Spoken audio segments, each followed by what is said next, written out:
Hey folks, it's your pal Mike Shea from slyflourish.com and twitter.com. Oh man, and I got the audio going. Let's try that again.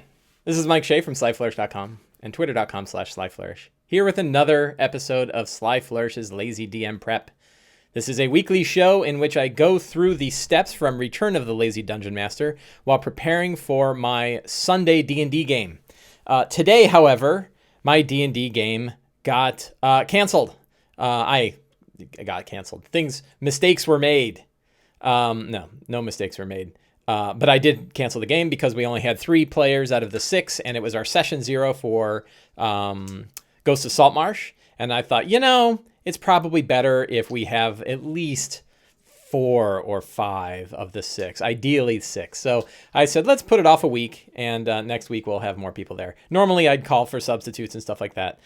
But on a session 0, when we're just getting to know the characters and the players are just getting to know the campaign, I think it's really better if the more of the main characters can be there. So that is what we were doing. If you are here on Twitch live, please say hello in the chat, and we can chat about all things D&D. If you're watching this on YouTube, thank you very much. This show is brought to you by the fine Sly Flourish backers at patreon.com. If you go to patreon.com/slyflourish, you can join those who are supporting this show and the Sly Flourish website and the tweets and all of the other stuff that's going on in the Sly Flourish empire. Those of you who are Patreon backers, I thank you. I thank you very much for your support. And what else is there? So, so I canceled the game today. So why exactly am I having a show? Who's that parked in my parking spot? It's a better question, but whatever. Oh, people work on the house. House next door. So why am I having a show if my game is canceled? And the answer is, and a couple things. One is that because this is the beginning of the preparation for Ghosts of Saltmarsh, we can do a couple of episodes about it. We can talk a lot about this adventure overall and how we prepare for it. But the other one is last week. So it was actually a couple of months ago when, after Matt Colville had his tremendously successful Kickstarter, and I think this is right. I think he quit his job. And I think he started doing his D&D stuff full time, including putting together a company. He built a whole company and rented off, got office space, leased office space and everything to do The Chain, which is his weekly D&D show. And as part of that, he mentioned on Twitter one time that it was really weird to have an entire day to prepare for a single D&D game. And I thought that was really fascinating. I mean, obviously that is a wonderful position to be in, especially if you just became independently wealthy on Kickstarter and you can spend an entire day. And I know a lot of people can't. But it was just as a theoretical exercise, I found it fascinating. Like if you had a whole day to prepare for a D&D game, what would that be like? My mom is here. Hello, Mom. He's Not Your Problem is here. Native DM is here. Hello, everybody. Thank you all for coming into the chat today. I hope you have a good time. So anyway, so I thought as a theoretical idea, that's really interesting because I spend so much time and have spent so much time thinking about how to do more preparation in less time. So Return of the Lazy Dungeon Master and the original Lazy Dungeon Master are both built on the concept of people not having enough time, or that it's really a pretty big burden to prepare for a D&D game regularly, and people are busy and have lives and everything else going on. How do we possibly get the time in to prepare for a weekly game? And, the premise extended from there into how is it actually better? The less prep you have, the better your game can be to a certain point. It's not a perfect linear curve. That there are certain things you really want to do. And that's what Return of the Lazy Dungeon Master is all about, is what do you do if you have relatively limited time? And we kind of boiled it down into the 8 steps, for game preparation, which are in the sample chapter that is linked to below, and also in a series of YouTube videos, which you can also see in the links below. That where the 8 steps are, these are the real, I'm not, they're not scripture, right? There are other ways that people prepare for D&D games that are probably equally good. But this is a set that has worked for a lot of people. This was refined over the 5 years since since the original Lazy Dungeon Master. And it came down to these are 5 steps that you can do that kind of help focus our mind on the things that are most important to our D&D game. And that's great. That means you can prepare for about a 4-hour game in about a half hour. And I think that that's pretty useful. I use it every week. You've seen me on this show using it every week. My games have been enjoyable. I've enjoyed them. My players keep coming back, so I'm assuming they enjoy them. And things have been working out. I've also gotten a lot of feedback from people who bought the book who said, yeah, these work really well. I think people just like having a framework, and I think that any framework that is reasonable can help people a lot. But that brings up kind of a bigger question, which is, if you had more time, where would you put it?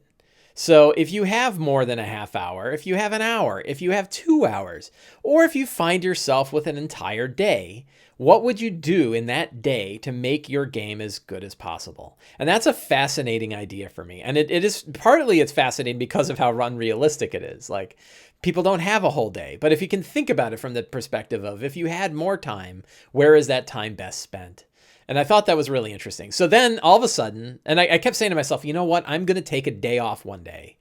And I'm going to do it. Like, I'm going to find a time, and I'm going to find a day, and I'm going to just take the day off. And the only thing I'm going to do that day is prepare for a D&D game. And I never got around to it in the last couple of months. But then I thought about it again. I can't remember why. But I thought about it again recently, and I put up a Twitter thread on this topic and got a lot of really interesting feedback. Here, I'll pull up the Twitter thread. We'll pull that up over here. So I got and of course I had a bunch of jerks not a bunch of jerks, a bunch of funny people. When I originally said, what would you do if you had a day prep? They all said procrastinate, or play video games and then freak out, or sleep, or I got a bunch of funny responses. So then I said, if you had, or they were like, I would, most of them were saying this is what they would do, not what they wish they would do. So I changed the question to, if you had a full day uninterrupted to prepare for your D&D game, what do you wish you would do to kind of make it ideal? Like, this is all a question of ideals. And I got a lot of responses to this. I think I got 181 replies. I mean, this thread goes on and on and on and on and on with lots of stuff. This will all be in the show notes, by the way. So then, I'm a data nerd. So what I do is I said, hey, let me process all of these tweets. Because one of the things, and I'm sorry, you're going to get a little tiny bit of statistics here.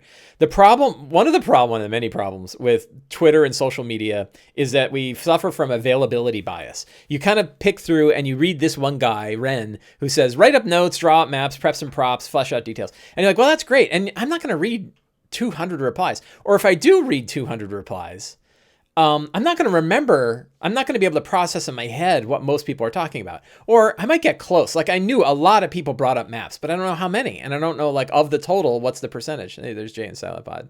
I'd be busy as F. Yeah. So what I do is I take all of the text from these and I run them through a bunch of computer software known as natural language processing, which can read the text and find common terms. And all I did, very, very simple, this is an advanced NLP, this is pretty low grade NLP, is find what the most common phrases are. They call them, n-grams. An n-gram is basically 1, 2, or 3 word pairs. And what are the most common 1, 2, or 3 word pairs? And when you have a lot of words, it ends up being the first word. So you end up with a lot of words. And let me pull that up real quick. I need my OBS, and we go to Sublime. And here was the Twitter thread. And then here I grabbed the, where we're looking at this area here with all the list. I grabbed the most common terms. I did a thing known as lemmatization, which gets rid of plurals. So if it's map or maps, it will treat it the same way.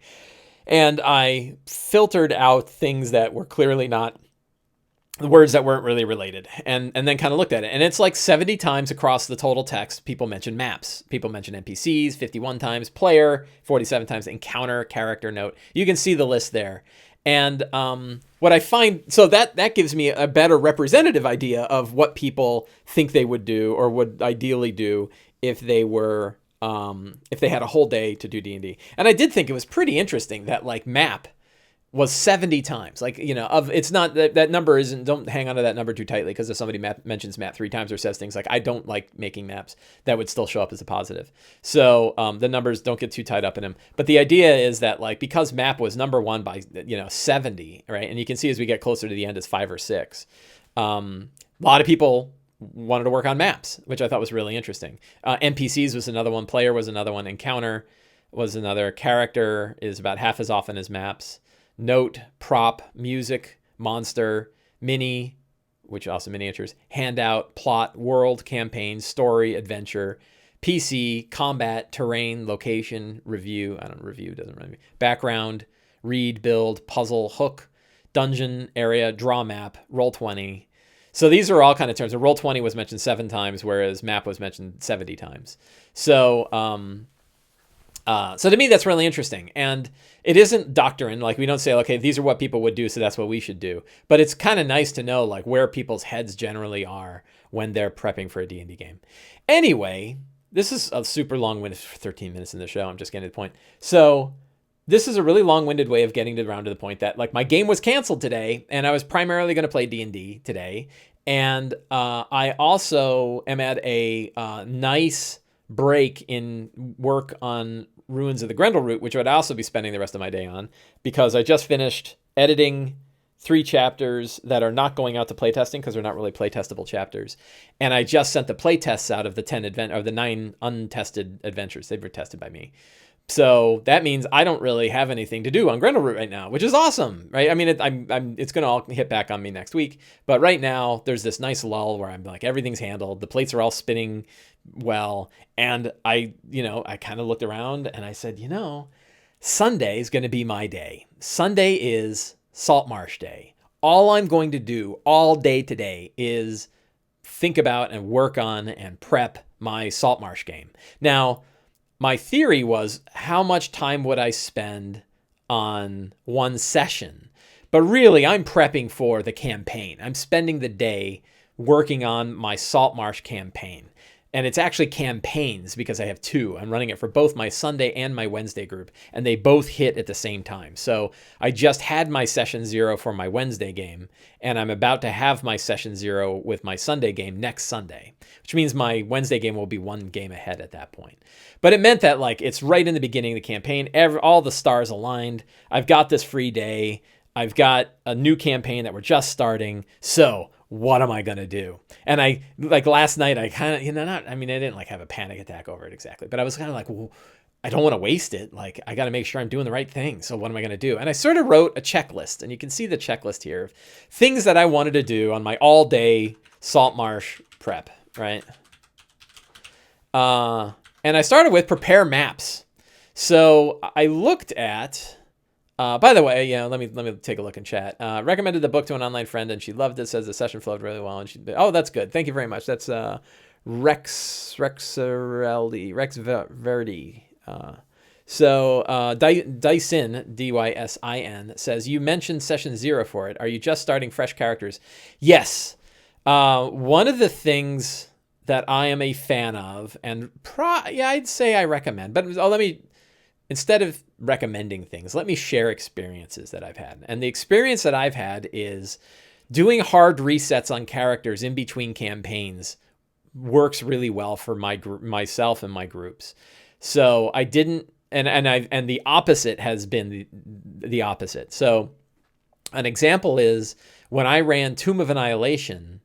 So for my Wednesday group, we were playtesting Waterdeep Dragon Heist, and then afterwards we're going to run Tomb of Annihilation. And I made the mistake of saying we can take our Dragon Heist characters and have them go to Chult. And, that way you can sort of have your characters get to like 5th level, and then we'll sort of start at 5th level in Chult. That was a mistake for a bunch of reasons. One big reason, probably the biggest reason, is that the types of characters and the backgrounds of the characters that they made for Dragon Heist were very different than the backgrounds of the characters they would build for Chult and for Tomb of Annihilation. And and the players got lost too. So I had one player who's like, I'm going to make a, sort of a jungle explorer who's in Waterdeep figuring out the heist, right? Like, those 2 adventures are so different that his character background didn't fit. And I'm not just talking about like the character, the class, and sort of his class build. I'm talking about like his background and his drive and the motivation of the character. Is if they're explorers of old lost civilizations, you're not the guy we would hire to help figure out where the gold got stolen in Waterdeep. So so that went poorly, and it really hurt the game for a while. Like, I mean, the game went fine, but generally it was hard for me. Like, eventually we did a hard reset on characters, and people just let their Dragon Heist characters go away, and they brought in new characters. And I remember, like, right when I was starting Tomb, I was like, oh, I wish I hadn't done that. Like, I told people to do that, so they were kind of ready to do it, and then I was like, this is such a mistake. So that taught me that hard resets for hardback books works better. And Saltmarsh starts at level 1, so you're going to start at level 1 anyway. Yeah, you can monkey it around and get it to where people go in at higher levels, but then you have to kind of tune everything forever. And either they slow down progression so much that the players get bored, or you constantly have to increase the challenge of everything in order to make it work. And there's something about, like, you know, a lot of people, it's like, well, it's all about encounter balance, and you just make more monsters or make the monsters bigger or tougher. But there's something about the feeling of a level 1 game where, like, if you're going into a haunted house at level 1, that's very different than going into a haunted house at level 3, 4, or 5. No one cares about going to a haunted house at 5th level. You're going to blow that place up, right? You can, like, we'll just stand outside and hammer it with fireballs, right? But if you're level 1, you're like, oh man, giant snake, everybody run, you know? And you don't get that same feeling. So the overall feeling of a low level game compared to even a higher, you know, low tier, first level in particular, first and second level are just very different than third, fourth, and fifth level. And so kind of taking characters out of one tier and putting them in another tier changes the feeling of the game. Really long way of saying, yeah, I do hard resets in between games, and I think it works better. It also means that the players will have a better character that's focused on the campaign that you're running today, instead of a general character that with their own motivations that may or may not fit with the motivation of the campaign. And we're going to talk about that. So what else was I saying? Yeah, so I have all day to prep for my Saltmarsh games, and I knew that everyone else kind of focused on maps. There was a lot of talk about people drawing maps and stuff like that. And I don't draw maps, but I was like, well, you know, maybe, and yesterday I was like, maybe I could build Saltmarsh in Dwarven Forge. I've got a lot of Dwarven Forge stuff. So what if I took the first game, Sinister Secret at Saltmarsh, and let me go back here. And I don't need that window. Let's stick that. I don't know that I need that window at all. I'll close that window. There we go. Sorry. Too many windows up. I don't have enough monitors. Here we go. So we're going to look at Ghosts of Saltmarsh. And we're going to go to Sinister Secret of Saltmarsh. And we're going to look at the map. So there are 3 maps for Sinister Secret of Saltmarsh. This guy. Open up a new tab. And this guy, and this guy. It's a big adventure. A lot goes on in this adventure. Here we go.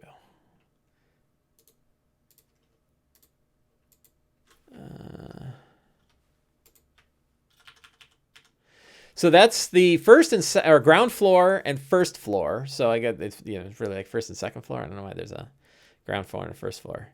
And then this is the cellar and the caves that lead out to the beach, right? So these are the maps, and it's like, okay, like that's not out of hand with Dwarven Forge, but it's like, well, that's a lot of rooms, and rooms actually are kind of expensive in Dwarven Forge lingo. Like you spend a lot of corners. Like look at all the corners that are going on, and I don't have that many corners. Like not for 3 floors worth of stuff. So I looked at it, I was like, maybe I should try that. And then I'm like, I could do the caves and everything. Wouldn't it be cool? I mean, I'm like, it's going to take up the whole table. Like this doesn't look like much, right? It's like 3 floors of a mansion. Like that shouldn't be that big, but yeah, that's going to take a lot of Dwarven Forge. So I was like, let me do something else. And so what I did, and I'd heard about this before, that Staples, the big stationery chain, apparently does blueprint maps. You can go to Staples. Let's take a look here.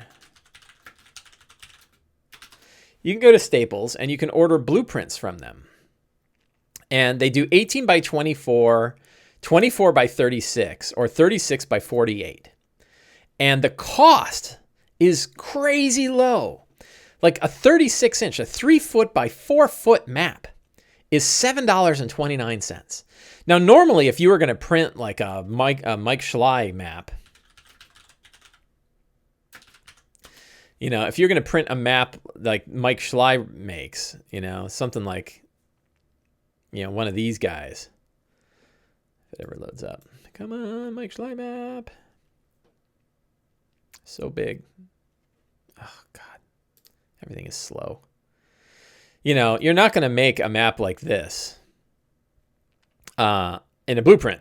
That's not even a really good example. But anyway, a full color map isn't going to work. But line maps, like Dyson does, those print pretty well, black and white. And I'm pretty sure you could print those as a blueprint at Staples for $7.29 for a 36 by 48. They also have 18 by 24s and 24 by 36s, which means I can take this map here and I can print it on a 24 by 36 inch, which is about close to 1 inch grid. I don't think it's a perfect 1 inch grid, but it's pretty close. For like, this was $3.50 or something like that. So I was like, hell, you know, $3.50 a map, I'll go ahead and print them all, right? It's hard, like it's 20-minute drive for me to get to Staples. So like my time is worth more than the money it costs to make the map. So why don't I print a bunch? So I went through this morning before the show and I opened up every map in every one of the, oh, by the way, this thing is full of Saltmarsh spoilers. So, you know, He's Not Your Problem says, these Dyson logo maps and Ghosts of Saltmarsh are my favorite. Easy to replicate and read. Yeah, so they're easy to replicate if you can print them at Staples for $5 a piece or $3.50 a piece. And some of them are huge. So if we look at Final Enemy, Final Enemy has crazy big maps. Like these maps are huge. You know, not doing this in Dwarven Forge. Look at this map. Like that, and that's not even the big one. Let's get to the other one. I think it's floor 2 is nuts. Scroll. Here we go. So that's the second floor, right? It's this enormous map. And I don't even know how many squares it is. Anyway, I'm like, well, for $7.50 for a 36 by 48 inch map, I'll go ahead and print them. Like, you know, that's $21, you know, a little bit $23, $24 for all 3 level maps for this layer. I was like, let me try it, you know, let me see if it works. So I've heard people try it and I've heard that it works. So I'm going to find out this afternoon, but it took probably, you know, I don't know, 30 or 40 minutes for me to get all the maps and send them to Staples and get them printed out. And we'll see how they come out.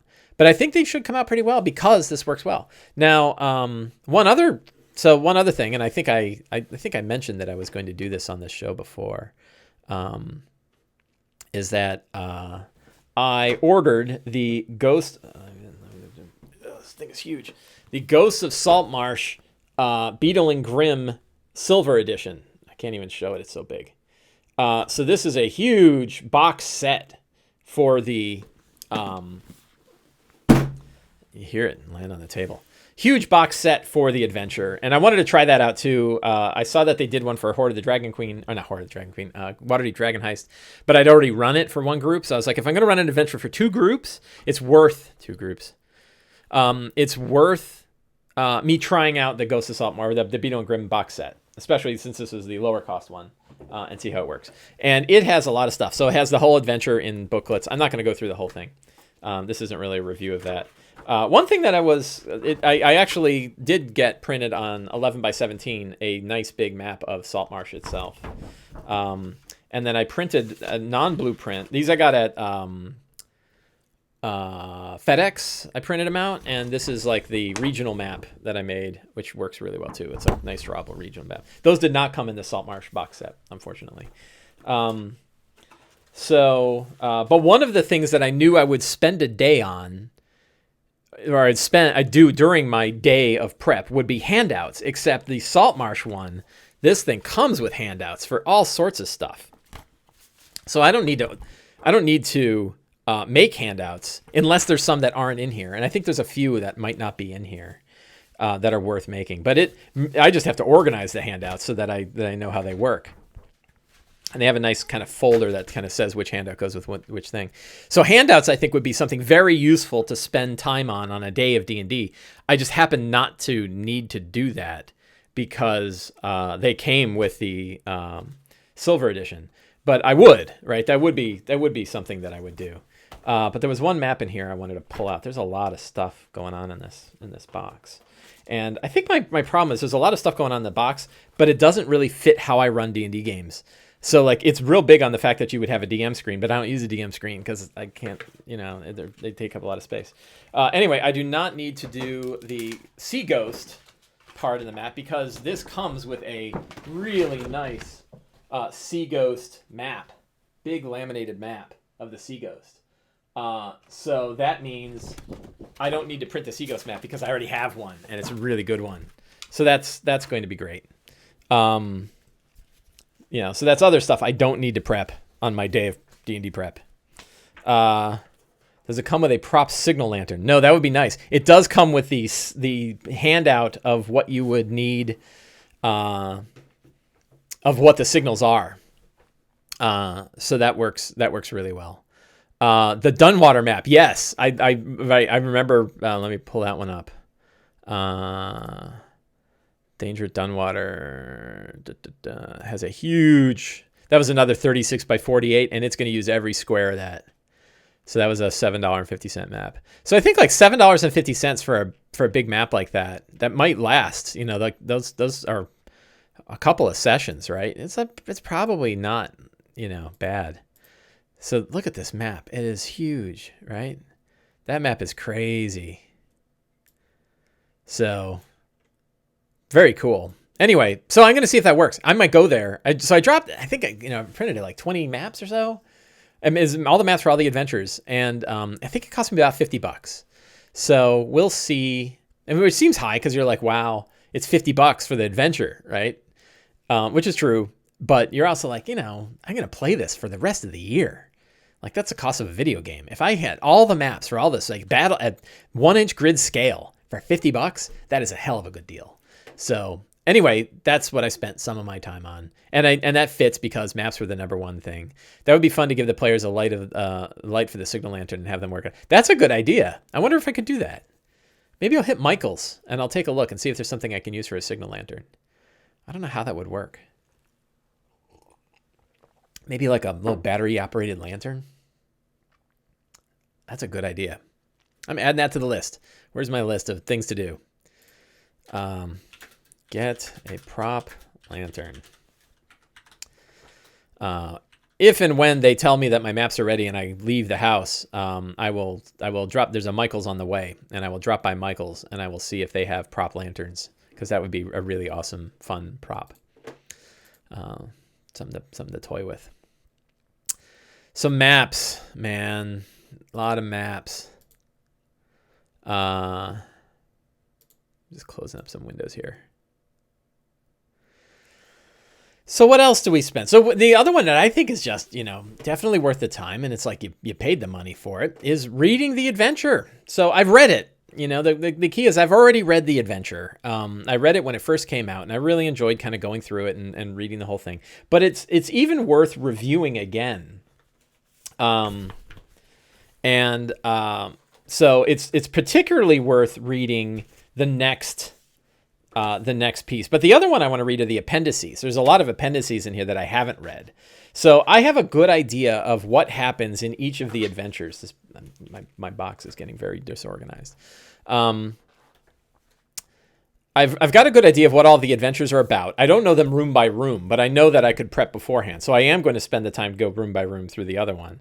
But then there's also, and again, the Beetle and Grimm set comes with the adventures all in little booklet form. And there's one book that's just appendices.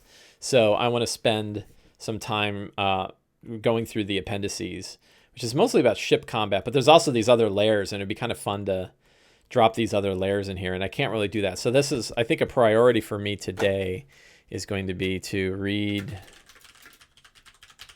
the appendices. Are you screen capturing the maps, or you have found the file separately? Native DM asks about the screen captures. I got them from D&D Beyond. D&D Beyond has them as part of the adventure. So when you have the adventure on D&D Beyond, there's a player version, and you can open the player version up, and that gives you, and it's a really high resolution. It's I think a 4,000 pixel resolution image. So yeah. Oh, Agent J. Okay, so even though I swore that I would only talk about Saltmarsh stuff, Agent J says, "Tell me I did not miss you talking about monster group attacks and save tables." Agent J, were you the one that sent me an email about this yesterday? And if so, we can talk about that right now. Okay, excellent. So let me go to Sly Flourish. Cheat sheet, is that right? Revised 5th edition cheat sheet. Here is the article. Okay, so Agent J sent me an email yesterday about the one-page campaign sheet. No, that's not the one. The 5e cheat sheet. So I use this now all the time. I keep a laminated copy of this in my DM kit wherever I go. I have one on my table upstairs for running games upstairs. I also have one that I've laminated and stuck in my portable kit. I find a one-page laminated. This is like, I don't need much else if I've got this.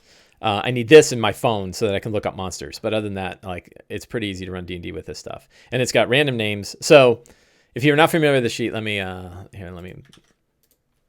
link to this in here. 5e, what do I call this thing? Yeah, I'm gonna call it 5e cheat sheet. And the sheet itself is here. And I'll just save you guys some time and paste that in the chat for you guys.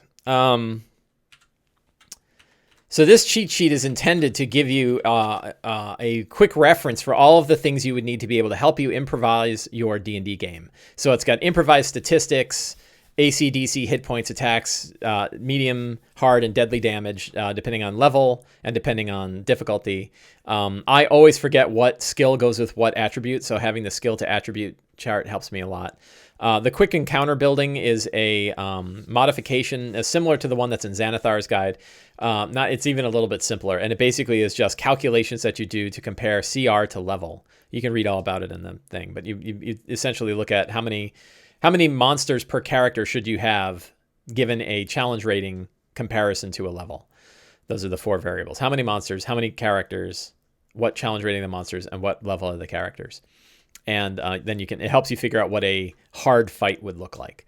I have my minimum targets in an area of effect so that you can say, like, if somebody throws a fireball and you're running Theater of the Mind, you can say the fireball should hit 4 if they're spaced out. But sometimes they hit way more. It's really a DM decision. That's kind of the minimum number of targets that it would likely hit. Difficulty class is just a real quick reference. You almost don't need that one because it's like, hey, it's somewhere between 5 and 30. Really, it's between like 5 and 20. But the question that Agent J has is the monster group. Let's see if I can zoom in on this one. And it is the hardest chart on this table. Oh, let me just rip through the other ones real quick. I have all the conditions because those are useful. And then I have a giant pile of random names. So you can kind of grab names whenever you need it. So this is really designed to help you streamline running 5e and also help you improvise during the game. But it's this little block down here, monster group attacks and saves. And the idea here is that you've been... you're going to throw a lot of monsters on top of your characters, and you don't want to roll all of the dice required to do it. So an example would be you've got a group of level 12. Let's pop open a new window here. Make sure I got that up.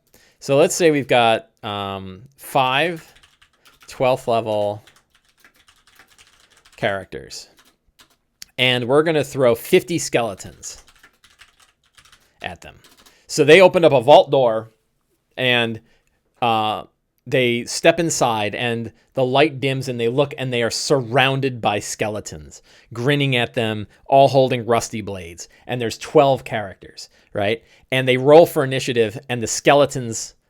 So I would roll statically. But let's say, for argument's sake, the skeletons attack first against the 12th level characters, right? You're not going to want to roll 50 attack rolls on your turn. So instead, you use this chart to figure out how many skeletons will hit a target given the skeleton's attack score and the target's armor class. So in this case, what is a chainmail? Well, let's see. They're probably wearing... So the Paladin. We'll go for the Paladin. And the Paladin is wearing full plate. I already know this one. So the Paladin is wearing full plate and wielding a greatsword. So he has an AC of 18. Right? And I know that the skeletons have an attack of +4. So then you say, what does the score require? What would I have to roll on a die in order for a skeleton to hit the paladin? What roll would they have to roll on a die? And the answer is 14, right? They have to roll 14 or better. You basically subtract the attack bonus of the skeleton from the armor class of the paladin. And in order for the skeleton to hit a paladin's AC, they'd have to roll 14 or better. Right? So now we know. So then we look at the chart. And on our handy chart, again, we'll zoom back in. We look at the score. And it says the result, this is the result score required to hit, is 14. So we go to the 13, 14 row. And then the monsters per success is 3. Right? So now we know how many monsters have to attack before one of them hits. And the answer is 3.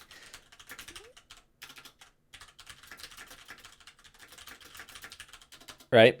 3 skeletons have to attack for 1 to hit, which means you essentially take the number of skeletons that are attacking the paladin, 10, right? So he's getting attacked. Paladin's getting attacked by, because we'll assume that the skeletons are all swarming over the group and they're all going to attack evenly.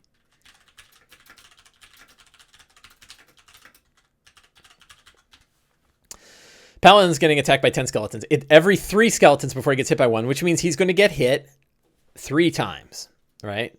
Because you divide the number of skeletons that are attacking by the number that are required to hit, and you get a number, which is, and then round down, which is 3. So happens that 3 skeletons will hit.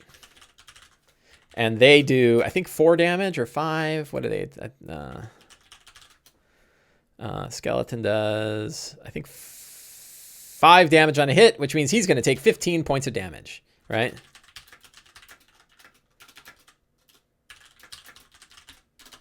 Paladin takes 15 points of damage. So this, what I just did looked like it took a long time. It doesn't take this long. I'm going through it in depth because it's hard to understand, and it's not any, I'm not surprised that I get a question about this. And it works. And the paladin laughs off damage because he's a 12th level paladin. He doesn't care, right? However, let's say what would be an example of a low armor class guy? I mean, you'd have the mage, but the mage is probably going to shield, right? Like a mage, and then you would ask ahead of time, like, you're going to get attacked by 10 skeletons. But let's say the mage says, no, I'm not going to shield. So you have a mage, right? And she has an AC of 15, and she's not going to shield. So now you look at it and say, okay, in order for a skeleton to hit a mage, they have to roll a 11 or better, right? So you don't even need to look at the chart for that. But an 11 or better, that means for every 2 of them that attack, 1 of them is going to hit. She will get attacked, and she will get hit by 5 of them, which means she's going to take 25 damage from the skeletons. So you can see how, like, the hordes sort of go around and attack, different groups at different AC. Whoops. So then the tricky bit, and the wizard is begging, oh my God, that's 2/3 of my hit points because I'm a wizard. So you can see how that works. I hope. 10 skeletons, half hit. They inflict. So Agent J, does that make sense? Before I continue, I was going to talk next about how you use this for saving throws, but I wanted to see if that makes sense. And I have 2 advanced uses of this, but I'll wait for your reply about whether that makes sense.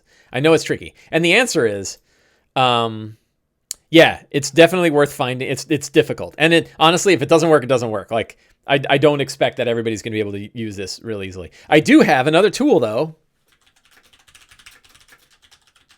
called the mob calculator, right? And the mob calculator here does the math for you. So what you do is you say, use this form to calculate the amount of damage inflicted to a character from a mob.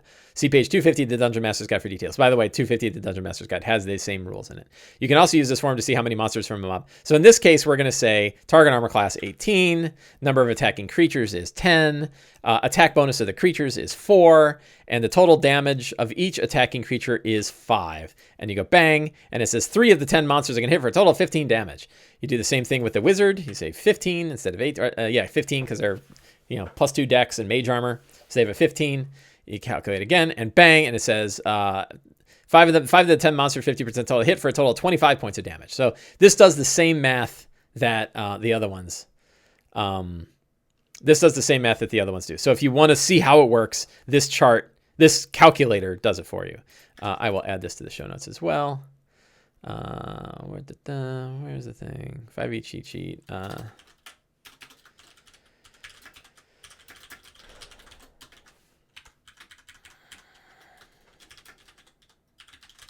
Mob calculator. So, Agent Chase. So now we're going to go into 2 advanced situations.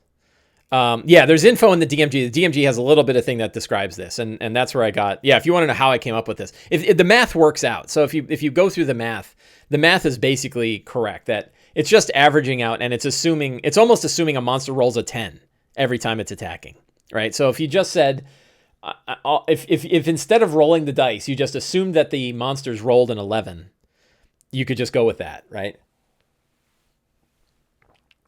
It's like sludge at the bottom of my coffee. So that it's almost like taking an 11 on attack roll. If you assume that half the time the monsters are going to roll higher than 11 and half the time they don't, then that's about the same number of monsters that would hit. And that way you just don't have to roll the damage. And you kind of go around the table and say, you're swarmed by skeletons, you take 25 damage. Sometimes the players will be like, you didn't roll an attack roll. And you're like, trust me, they do 25 damage. Treat them almost like an environmental effect. So 2 advanced cases. Advanced case number 1 is, what do you do if they're not attacked by skeletons? By 50 thugs, right? They went into the Xanathar guild, and the Xanathar said, thugs, kill them. I don't feel like hitting them with disintegrate rays. And then he leaves to go play with his fish. And 50 thugs come out and attack this group of 12th level characters. So in this case, thugs have 2 big differences between skeletons. One is they have pack tactics, and 2 is they get multiple attacks. So in this case, instead of dividing it by the number of skeletons, we divide it by the number of total attacks. So in this case, our paladin, by 10 thugs, which is 20 attacks, with pack tactics. And instead of doing advantage, we're going to use the mathematical equivalent of advantage, which is roughly a +4 bonus.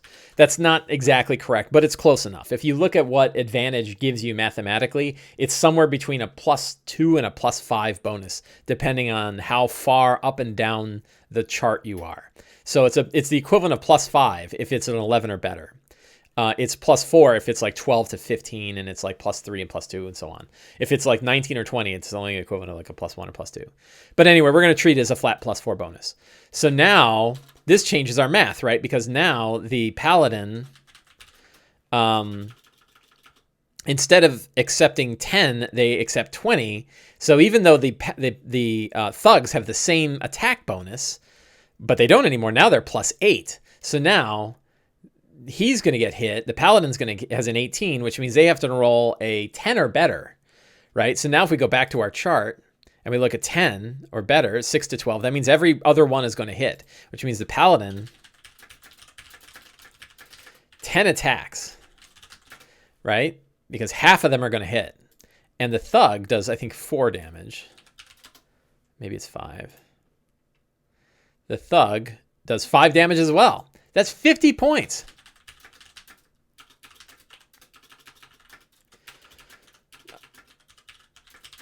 Let's assume our wizard can't cast shield for some reason, and they're still +8. So now it only takes 15 minus 8 is what? That's math is hard. 7? So they only have to roll a 7 or better. So it's not less than 6. So it's every other one. It still stays in this bracket. This bracket is the primary bracket. It's almost always half of them hit. In fact, you could almost cheat and just ignore it and just say when you're attacked by a mob, half of them hit you. But if their armor class is higher, then you just go to a third and a fourth. But it takes a lot to kind of swing that scale. So the wizard is going to take the same amount of damage. Half of them are going to hit, and they'll take half damage. So yeah, then he's not your problem says the wizard can fireball itself and take less damage. That's true. So let's say the wizard does that. And the wizard says, our whole group is surrounded by monsters. I'm going to fireball right in the center of us. And let's say it's thugs, right? So thugs have 32 hit points, which is annoying. But let's say it's annoying because the average damage on a fireball is 28, which means if they roll average, even if they fail to save, the thugs are still going to be alive because they have 32 hit points and there'd be 4 hit points left. But maybe the wizard gets lucky and rolls 32. You can use the math in reverse to figure out how many of them would save. And in this case, I'm talking about this a long time, but you did ask, and I don't want to give you time. So in this case, you figure out what the monster has to roll in order to save on the saving throw. So thugs have terrible dexterity, 0. And the 12th level wizard likely has a DC 16, maybe 17. So they would have to roll, let's say they have to roll a 16. That means for every 4 thugs, only one of them is going to save. Right. And let's say he does roll, let's say he upcasts it, right? So he's going to I'm going to cast it at 5th level and then throw 2d more 6 on there. And that adds it up to 7. And instead of 28, it's 35. That will kill them. For every 4 thugs, 3 of them are going to die and only one of them will remain. So if they got attacked by 50, 12 of them, 12 of them are still alive. And the other, whatever it is, 36 or 38 are 38. Yeah, the other 38 are killed by the fireball. So that's a way that you can use the same thing in reverse. It's essentially saying of the number of creatures that either attack or save, how many of them will actually succeed in the attack or save. And it's sometimes you basically look this as a number of, and maybe better than the number is that it's half of the monsters, 1/3 of the monsters, 1/4 of the monsters, 1/5 of the monsters, 1 out of 10, 1 out of 20. Like if it takes a 20 plus roll, that means only 1 out of 20 is going to succeed. And the reason why 1 out of 20 will is because a 20 is always a success. So that's what that number is. This is a divisible number, right? You're dividing the number of monsters by this number to determine this is how hard it was. So a revision to this would actually be better if it said monsters per success. It should say all of them, right? They all hit if it's less than 6. If it's 6 to 12, half of them will. If it's 13 or 14, 1/3 of them will, 1/4 of them will, 1/5 of them will, 1/10, 1/20. So I hope that makes sense. That was a long time. Getting back to spending all day prepping for a D&D game, and when I think about what I'm going to do, thank you all for listening to all that. I know that was a very particular question, but it's a hard question. It's a very valuable tool. Why do we care about all this? This whole monsters versus saves is really complicated. And the reason why is because many times in our D&D stories, we don't want to be bound by the number of potential monsters that can attack the characters. There are many times where a story will occur and 50 skeletons will attack the characters. And we want to have a quick storytelling way to be able to handle that. And this chart can help you tell that story without having to worry about it. So to me, it is the reason why it's on this cheat sheet is because I don't want to be bound. We already know that you can throw 1 monster at the characters, but a lot of times you think I don't want to have more than 8, right? Any more than 8 monsters is too much of a pain. I don't want that limit. I want to be able to run 1,000, and I've had it where I think I had 500 crawling claws attack the characters, right? And I didn't want to be bound by any limitations in the system to be able to have 500 crawling claws attack the characters. And they ended up fireballing the hell out of them and casting Turn Undead. And they got rid of a lot of them, but then they got attacked by 12, 15, 20 of these things at a time. And they're swarmed by them, and they're all over the place. And I think they did fireball their position. I think the guy did 2 full Turn Undeads and got rid of whole waves of these things. And it was just really cool, epic fight. So it's not about the math, and it's not about the complications of this. It's about having the tools in hand for us to tell the grandest stories we can tell. And that's what that chart is. That chart is about telling a grand story. That's about this is about Aragorn running into the center of the Black Gates and attacking hundreds of ogres or hundreds of orcs at a time.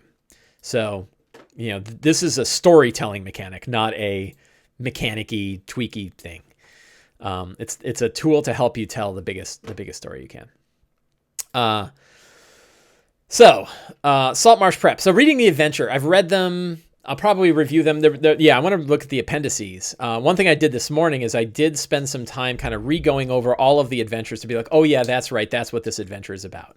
So that is something I want to do. So the character backgrounds, I don't know anything about my Sunday group, but I do know stuff about my Wednesday group. And there's lots of interesting things. Let's see if I can pull that up. This is my Wednesday Saltmarsh. And why is there no... Oh, man. My stupid...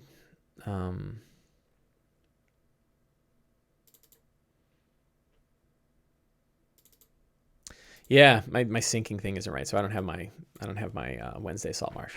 But I have some character stuff that I want to do that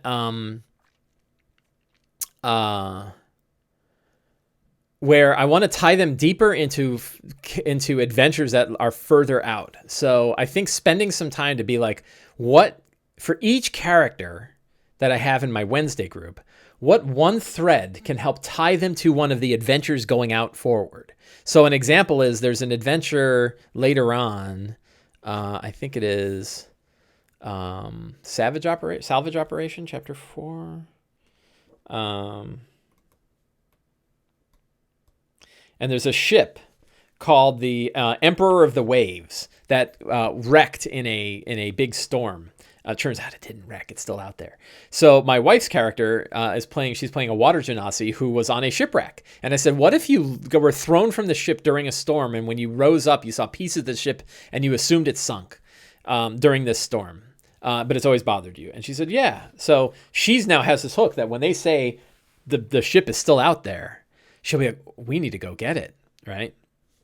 So I want to do that for each of the characters. I want each of them to have like a personal character hook that draws them into one of the adventures. Maybe one of the characters has the symbol, the crazy symbol. Is that this symbol? Yeah, maybe they've seen, I gotta make sure I can see my camera. They've seen this symbol. Maybe they found this coin and they don't know what it means, but it always makes them uneasy. Or maybe they've seen a tattoo, and they're like, what is this thing? So I think I want to have one of those hooks for every one of the characters, and having a whole day means I can spend some time. I can spend some time on that. So character backgrounds and hook each adventure. I'm going to review and make my handouts. I'm going to make sure that I've got all the handouts I need, but while I'm reading the adventure, there might be more handouts, and I'd like to make those. I want to collect miniatures for the next session, so I'm not going to do for all of them because that'd be a pain in the ass. Although I could, I could grab miniatures and bag them up for it. We'll see if I have that kind of time. But certainly for at least the next major adventure, maybe even the next two. He's not your problem says, am I putting Ghosts of Saltmarsh and Greyhawk or moving into the Forgotten Realms? Yes. This is like the last and most important thing. The answer is I'm keeping it in Greyhawk. I've never played Greyhawk and I want to try it. So I'm excited about it. And one of the things I did, I didn't do this as part of my day of prep, but I did do this for, let me flip over and you might've seen it because I had it up and running beforehand. Is I wrote a 1-page, and let's see. I have this. I linked to it in my notes. No, that's not it. Where is it? Here it is. So there's a link for you guys in chat. Yeah, and that link works.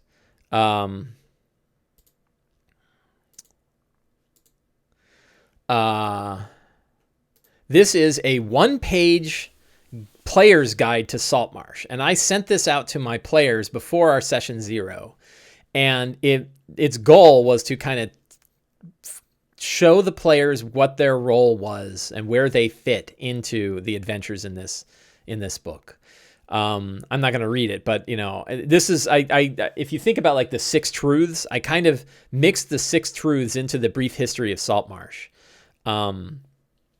And I don't know, that might have been better broken out into some main points and kind of bulletize that rather than a paragraph. But it's only 3 paragraphs long. It's really, this whole thing was like 500 words.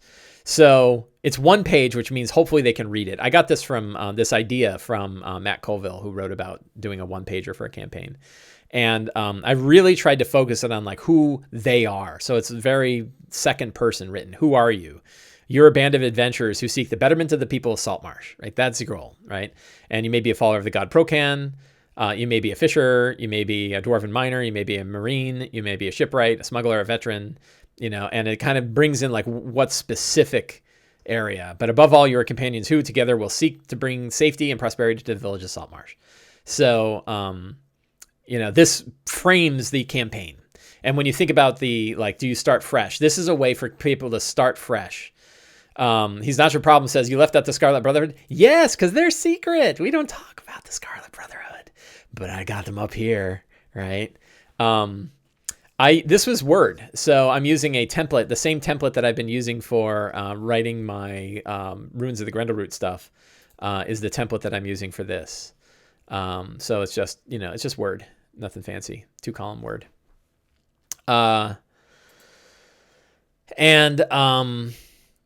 So I wanted to make a nice, easily readable 1 page. It had to be 1 page. If it was 1 page and 1 line, I cut a line. So I tried to really keep it down. But He's Not Your Problem. The Scarlet Brotherhood is out there, but they're secret, right? The players don't know about that. And this is a player-focused guide. So my goal is to give this to them and not, they don't know whether or not... they don't know anything about the Scarlet Brotherhood because the Scarlet Brotherhood doesn't want anybody to know about them. So, so I had somebody else who's like, you're missing a faction. I'm like, no, I'm not. You got to remember what this is for. And this is for players. Well, they will learn about them. Yes, they will. But it might take a long time. Maybe they will. Maybe they won't. Right. I think they will. I have a feeling because that's kind of in one of the things I'm going to think about is there's one character, right, in the game that is tied to the Scarlet Brotherhood initially. And that guy's got a plot going on. So they're certainly in my mind. But it may never really come out because these adventures are pretty, straightforward. So it may never happen. We'll see. But I've got it in my head and the idea of like what's their goal. So the third faction, for those who aren't familiar, there's a third faction in Saltmarsh known as the Scarlet Brotherhood, and the Scarlet Brotherhood is their goal is to sort of they're tied to an old cult. An old group, and they want to sort of take over. So they want to destabilize both the traditionalists and the loyalists. They don't like the loyalists either, but they definitely want to destabilize things. So there's going to be, it may take a while the destabilization is occurring, and man, wants to highlight everything. So so that's a faction going on in the background. But the key is like they're not in this, right? I'm not going to put that in a player guide. So, and I think that's an important point, right? That this isn't a Saltmarsh guide. This is a player's guide. So it's written very heavily from the point of view of what are the things that I, as the game master running the game, need to make sure the players know right up front. This is things that everybody on the street, if you talk to anybody in Saltmarsh, they know these things. They know all this stuff. Every one of the characters knows this stuff up front. So there's no secrets here, right? There's no stuff that I'm holding back because I handed it to him, right? Before we played, I handed it to him. But I'll tell you, writing this up, I've now done this for Saltmarsh, and I did it for Grendelroot. And it's going to be it's one of the, it's one of the stretch goals. This last stretch goal was a Grendelroot Player's Guide, which is a 1-page guide and it's in the playtest packet. So if you happen to be playtesting Runes of the Grendelroot, you see that there too. And it's a 1-page thing you can send to your players that say, here's what you know about being a member of Deep Delver's Enclave. And it works really well. And I'll tell you, so I've now refined these heavily in 2 campaigns. And man, like when the players come to the table, they come with characters they're wired for this. So I think it really helps. I think it really, He's Not Your Problem said he did a 1-pager for Dragon Heist along with giving the Enchiridion and Friendly Faces. Yes. Yeah, I did the same thing. Exactly. I gave him a 1-page. I think I wrote it up in an email though. I didn't give him like a nice printed PDF. And I think having it as like a nice PDF might help. It's a little easier to read. I said like you can read the Enchiridion. Some of them did, some of them didn't. But they'll read a 1-pager. Like everybody will read 1 page. I don't think that this is that, especially with the subheaders here and the bolding and stuff like that. Like, even if they skim it, they could still be like, they might not read about all the things you could be, but they might read, oh, smuggler, that's cool. Oh, okay, I'm smuggling innocence out of the clutches of the sea princes, right? So you're a smuggler, but you're a good guy smuggler. You're Han Solo, not Jabba the Hutt. So that worked really well. And this would have been the kind of thing I would do on a day of prep, but I happen to have done it earlier. So I'm not going to do it today. But it is to me, this is a super valuable thing to have handy for a brand new campaign. So we have hit, it is 11 o'clock. I guess I ran a little bit late today, but I'm running a little bit late now. So I think we will call it here today. But I hope this was interesting. So next week, maybe I'll tell you how I did on the day of prep, because I've got the rest of the day going on for this. And I'm going to write an article about this too. There'll be a Sly Flourish article about, what might we spend our time on when we have more time than just the half hour of the prep. Agent J says, do you do this every Sunday? Yes, every Sunday, 10 a.m. Eastern Standard Time. I have a show similar to this. Most of the time it's doing D&D prep for whatever game I'm going to run later on Sunday. So He's Not Your Promise says, one thing that's missing from Saltmarsh is the book talks about the threat of the sea princes, but never does touch on it, even in the regionals. Yeah, that's true. There really isn't much about the sea princes. They never really come. It's sort of a background bit of scenery, and I think that's okay. Like I didn't make a big deal out of it, so I think it will work. So I hope you enjoyed the show. If you found it useful, then I hope I will see you next Sunday at 10. If you're watching this on YouTube, thank you for watching it on YouTube. These are also broadcast to YouTube. So Agent J, you haven't seen these before. There's like 60 of them available on YouTube. You could watch 60 hours of me talking about D&D, because who doesn't want to do that? And next week, we will talk about more specific on the session 0 of Secrets of Saltmarsh, and probably also talk about how this day of prep went, and maybe a little bit of how my Wednesday game went with the first episode 1 of Sinister Secret of Saltmarsh. And I'll let you know how the maps worked out. I might work on the maps. So thank you all for coming. I really appreciate it. It is always a great joy for me to do this show. And get out there and play some D&D. Have a great day.